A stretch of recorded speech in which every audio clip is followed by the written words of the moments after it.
हमारे साथ आज है मशहूर इंदौर के एंटोमोलॉजिस्ट डॉक्टर चंद्रशेखर शर्मा जी।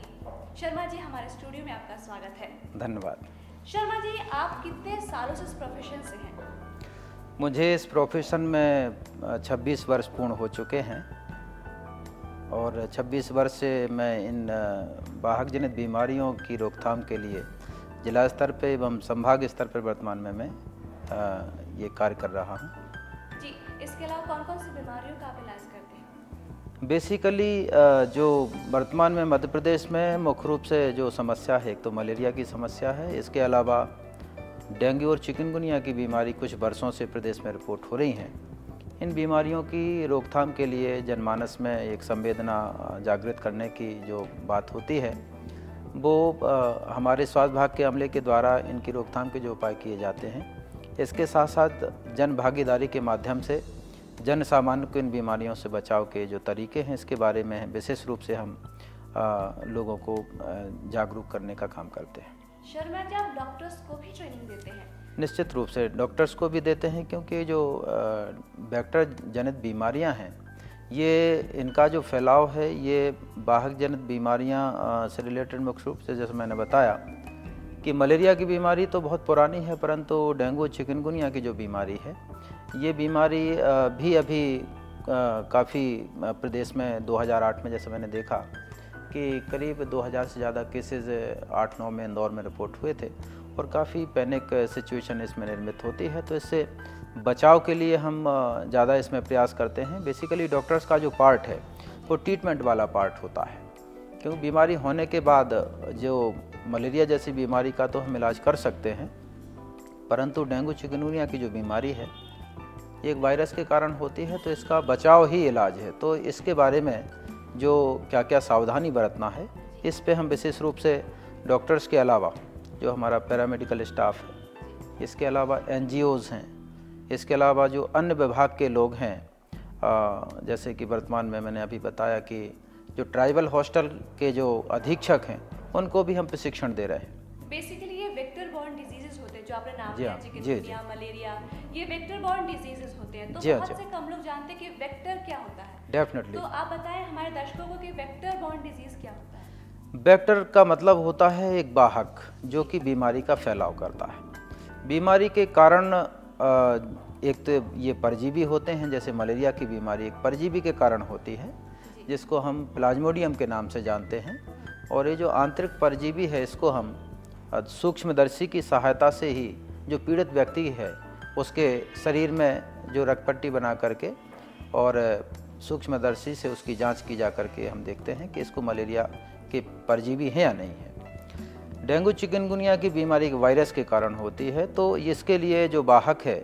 वो एडिज मच्छर होता है और मलेरिया की बीमारी के लिए एनाफ्लीज मच्छर होता है। तो अगर वाहक को हम ख़त्म कर देंगे तो बीमारियों का ये फैलाव ऑटोमेटिकली रुक जाएगा।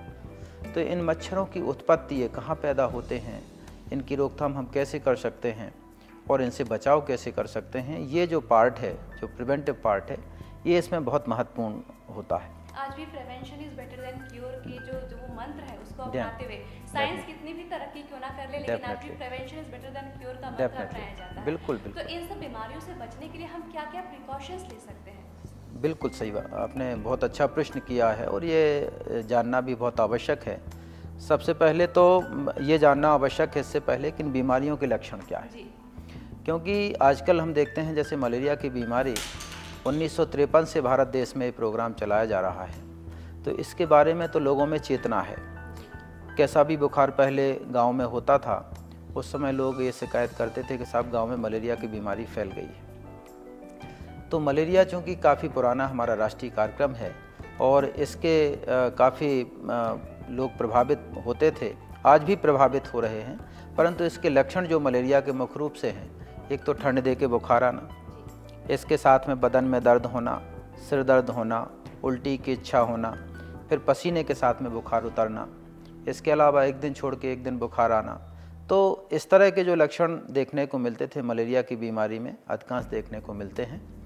अब हम बात करें डेंगू और चिकनगुनिया की बीमारी में, इसमें भी ठंड दे के बुखार आता है। डेंगू की जो बीमारी है इसमें ठंड दे के बुखार आना, बदन में दर्द होना, इसमें एक रेट्रो ऑर्बिटल पेन होता है, आँखों के पीछे पलकों में भारीपन होना, स्वेलिंग आना, इसके अलावा शरीर में लाल लाल दाने बनना। तो ये सामान्य डेंगू के बुखार के लक्षणों में देखने को मिलते हैं। परंतु कई बार डेंगू हेमरेजिक फीवर जो होता है, आपने सुना होगा हेमरेज होना, हेमरेज का मतलब होता है ब्लीडिंग होना। तो डेंगू की बीमारी में एक तो ये बदन में दर्द के साथ साथ, आँखों की पलकों में भारीपन के साथ साथ, लाल लाल दाने निकलने के साथ साथ अगर कोई हेमरेजिक मैनिफेस्टेशन है, नाक से, मुंह से, मसूड़ों से, इनसे खून निकलना, इसके अलावा बदन पे चकत्ते बड़े बड़े बन जाना ब्लड के, इस टाइप के लक्षण देखने को मिलते हैं। और कई बार इसमें प्लेटलेट्स की कमी हो जाती है। जो प्लेटलेट्स का जो मुख्य काम है वो हम देखते हैं कि कहीं भी अगर ब्लड शरीर से निकलता है तो उसको कंट्रोल करती है। और एक सामान्य व्यक्ति में जो ब्लड प्लेटलेट्स है, इनकी संख्या 1.5 लाख से 4.5 लाख के बीच होना चाहिए। डॉक्टर शर्मा, आपने ये बताया मच्छरों के बारे में बताया, उन कैसे पनपते हैं, कैसे हमें प्रिकॉशंस लेने चाहिए, अगर कोई गड्ढे दिखना तो उन्हें कैसे भरना चाहिए। बात करें मलेरिया की, क्योंकि अगर कोई चीज़ सबसे ज़्यादा बीमारी फैलती है बारिश के दिनों में तो वो है मलेरिया। तो आप हमें मलेरिया के बारे में बताएं, क्या कितने साइकिल्स होती हैं, किस तरह इनका जो स्टेजेस होते हैं लाइफ के, वो कैसे होते हैं? ये बहुत अच्छा प्रश्न है और ये जनसामान्य को बताना भी आवश्यक है। ये जानना ज़रूरी है कि ये जो मलेरिया की बीमारी है, एक विशेष प्रकार के मच्छर, जिसको मादा एनाफ्लीज कहते हैं, उसके कारण होती है। और मादा एनाफ्लीज साफ रुके हुए पानी में पनपता है। और मच्छर के जीवन चक्र में 4 अवस्थाएं होती हैं। सबसे पहले मच्छर अंडे देता है, अंडे के बाद में इसका लार्वा बनता है। तो अंडे से 24 से 48 घंटे में लार्वा बन जाता है। और लार्वा की जो अवस्था है वो 5 से 6 दिन रहती है। तो 5 से 6 दिन वाला जो चौथी अवस्था का लार्वा है, इसकी 4 अवस्थाएं लार्वा की देखने को मिलती हैं। पहली अवस्था का लार्वा बहुत ही बारीक होता है, दूसरी अवस्था का लार्वा थोड़ा सा उससे बड़ा होता है, और तीसरी व चौथी अवस्था का लार्वा है वो जनरली लोगों को दिख जाता है। तो एनाफ्लीज मच्छर का लार्वा की पहचान अगर करना है तो जहाँ भी पानी में आप देखेंगे कि कुछ ऐसे कीड़े होते हैं कि जो पानी की सतह पे रेंगते हुए चलते हैं। तो पानी की सतह पे जो समानांतर तैरते हुए जो कीड़े दिखते हैं वो एनाफ्लीज मच्छर के लार्वा होते हैं। तो 5 से 6 दिन लार्वा की अवस्था रहती है। इसके बाद में चौथी अवस्था का लार्वा 24 से 48 घंटे में प्यूपा में बदल जाता है और प्यूपा 24 से 48 घंटे में मच्छर में बदल जाता। इस तरह से हम देखें कि मच्छर जब अंडे देता है तो अंडे देने से लेकर के मच्छर बनने में 8 से 10 दिन का समय लगता है। और सबसे ज़्यादा जो समय रहता है इसके जीवन चक्र में वो लार्वा अवस्था का रहता है। इसीलिए लोगों को ध्यान देना जरूरी है कि प्रति सप्ताह हम अपने कंटेनर्स में, मटकों में, कूलर्स में, इसके अलावा टंकियों में जो पानी हमारा जमा होता है, इनको प्रत्येक 7 दिन में एक बार बदलना आवश्यक है। तो एडिज मच्छर और एनाफ्लीज जो दोनों है, डेंगू का और चिकनगुनिया का, इसके अलावा मलेरिया का, दोनों वाहक हमारे कूलर्स में भी पनपते हैं, छत के ऊपर रखी टंकियों में पनपते हैं, जो ज़मीन पर समानांतर जो टंकियां बनी उनमें पनपते हैं। और हमको ये पता नहीं चल पाता है कि मच्छर पनप कहाँ रहे। जनरली लोगों की एक धारणा रहती है, जब भी हम प्रश्न करते हैं तो लोग बोलते हैं कि साहब मच्छर गंदगी में पनपते हैं। एक सामान्य सा प्रश्न रहता है, परंतु ये जानना जरूरी है कि मच्छर एनाफ्लीज के और एडिस के, ये मच्छर साफ पानी में पनपते हैं। और ये एडिज वाला मच्छर कंटेनर में पनपता है, परंतु एनाफ्लीज का मच्छर कंटेनर के साथ साथ अन्य जो पानी जमा होता है, साफ पानी ज़मीन पे या हमारे आसपास कहीं भी, उनमें भी पनपता है। जी डॉक्टर शर्मा, ये तो हुई मौसमी बीमारियों की बात। बिल्कुल। बात करें अगर बैलेंस डाइट की, तो लोगों में बहुत कम अवेयरनेस है बैलेंस डाइट के बारे में। अगर मुझे लगता है, जैसे आप डॉक्टर्स को ट्रेनिंग भी देते हैं, अगर लोग बैलेंस डाइट का नॉलेज रखें तो ये बीमारियां भी ना। बिल्कुल सही प्रश्न है। जनरली क्या होता है कि आप देखते हैं कि जो व्यक्ति अगर कमज़ोर होता है, बीमारियां उसको ज़्यादा घेरती हैं। हमने देखा इम्यून सिस्टम कम होता है, क्योंकि एक तो खान पान और जो हमारा रहन सहन है, ये इसमें बहुत ज़्यादा इसका मुख्य कारण है।